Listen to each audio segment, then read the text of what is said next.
everybody, Greg is here. I guess many of you heard about Brownian motion. That's the motion of the molecules or small particles that move as a result of the thermal energy. The higher the temperature, the faster the molecules move. They vibrate, rotate, do some other things. And this movement is totally random. It was discovered by Robert Brown in 1827. Since the moment this movement was discovered, people started to think that maybe it can be used to generate energy, right? And immediately people started to say, hey, that's the way for the perpetual motion machine, the unlimited source of energy for everything. And speaking modern language, a solution to the energy crisis, right? But then came the famous physicist Richard Feynman. This video is actually about some recent publications, as you saw on the thumbnail, that actually do describe how you can extract energy, maybe, from the Brownian movement. But if you look in the popular science publications about those works which I'm going to talk today, you'll see that all of them begin with the statement by Richard Feynman, apparently, saying that Brownian motion cannot be used to produce useful work. So I started to search where exactly the famous physicists say that, and the truth is I didn't find this exact sentence. What I did find is his lectures from 1963. He discusses the possibility of using a very little ratchet mechanism shown here, and this ratchet mechanism was proposed shortly after Brown discovered the motion. So they say, let's put this mechanism in the two different chambers, one with high temperature, here it's going to be low temperature, and here we have a ratchet scheme. So there is a spring and a tooth that holds the wheel once it moves, so it can move only to one side. So what the people thought that if there will be enough molecules that randomly hit those areas here to different directions, so if it hits into one direction, nothing will happen, but it will hit in the direction to which the wheel can move, it will move, and the spring and the tooth will stop it from moving backwards. And by that you can lift some weight which is here hanging. So basically all that Richard Feynman said in his lecture, he proves that this machine is not possible to do useful work. I'm not a physicist, I don't want to go into any math formulas. So if you're curious, you can read the lecture by yourself.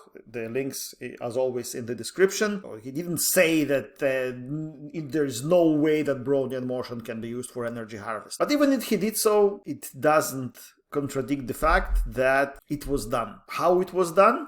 Well, here is the 3D mechanism. But let's imagine if we go from the 3 dimensions to 2 dimensions. So here you can see a graphene sheet, right? That's the 2-dimensional polymer. So it, as any molecule, graphene fluctuates, and it fluctuates to either up or down, as it's shown here. So if you imagine that you can put a sort of syringe pump here or something like this, the graphene will affect it to one side. And if there is a spring here, it will move it back. And this way you can generate energy. Well, obviously that's a macro scale example, but believe it or not, scientists really took advantage of this idea and made something that works and harvests energy from graphene fluctuation.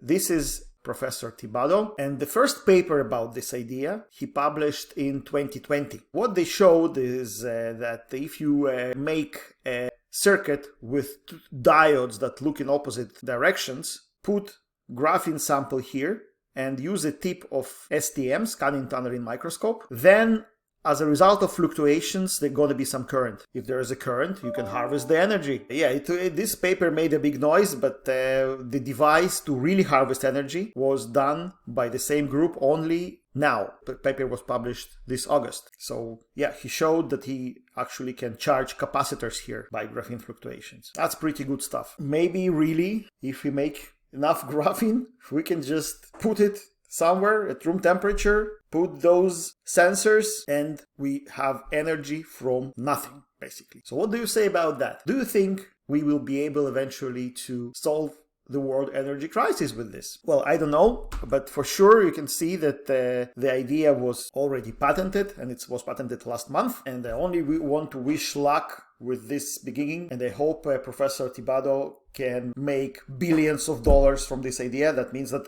all the world will benefit. But this was not the only publication in 2023 about harvesting Brownian motion energy. And about the other one, I'll tell in 1 second. The idea for the second publication is coming from the field of piezoelectric materials. Piezoelectric materials are materials that generate electricity under pressure. So if you press on it, you have electricity. Maybe you heard about the energy generating floor or sidewalks. Some time ago, some company patented and started to produce those plates made of piezoelectric materials underneath here. When you step on it, it can generate enough electricity to power the lights on the sidewalk. So this is something that really works. But how can it be used to harvest the Brownian energy? Let's call it Brownian energy, why not? Okay, this is the Brownian energy. Imagine little plates here that when the molecule hit it, it will release an electron, and this electron can be collected. So those plates should be really, really small, right? That's what the other group did.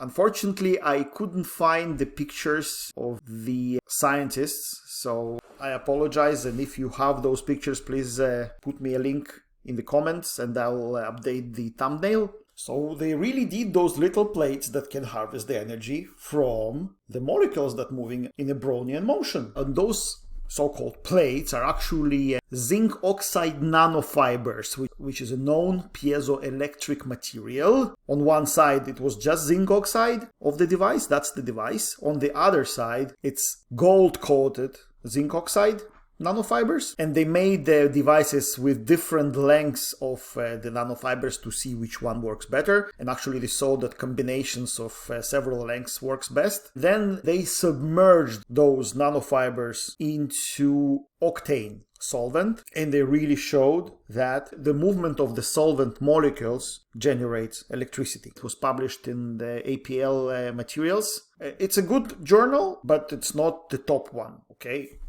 So I guess we'll wait for some additional groups to repeat this experiment and to prove that it really worked. If it really works, then I think we're on the edge of something very, very important.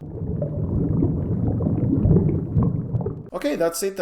Everything I wanted to share. Those two publications from 2023. About harvesting energy from Brownian motion. Hope you liked this video. If you did, don't forget to press the like button, to subscribe to this channel. That's it. Happy holidays and Happy New Year.